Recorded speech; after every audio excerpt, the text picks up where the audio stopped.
ফেনীতে লক্ষাধিক টাকার জাল নোট ও টাকা তৈরির সরঞ্জাম সহ এক যুবককে আটক করেছে স্থানীয়রা। বৃহস্পতিবার রাতে শহরতলির রানীরহাট বাজার এলাকা থেকে ফারুক আহমেদ ভূঁইয়া নামের এই যুবককে আটক করা হয়। পরে তাকে পুলিশের কাছে সোপর্দ করা হয়। পুলিশ জানায়, প্রথমে তার কাছ থেকে ১,১২০ টাকার মিলিয়ে প্রায় ৫,৬২০ টাকার জাল নোট উদ্ধার করা হয়।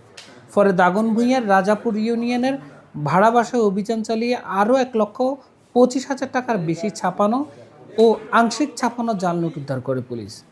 সেই সঙ্গে উদ্ধার করা হয় প্রিন্টার, কম্পিউটার, ফটো পেপার সহ জাল নোট তৈরির বিভিন্ন সরঞ্জাম। অভিযোগ ছিল যে সে বাজারে জাল টাকার মাধ্যমে তার নিত্য প্রয়োজনীয় জিনিসপত্র কেনাকাটা করছে।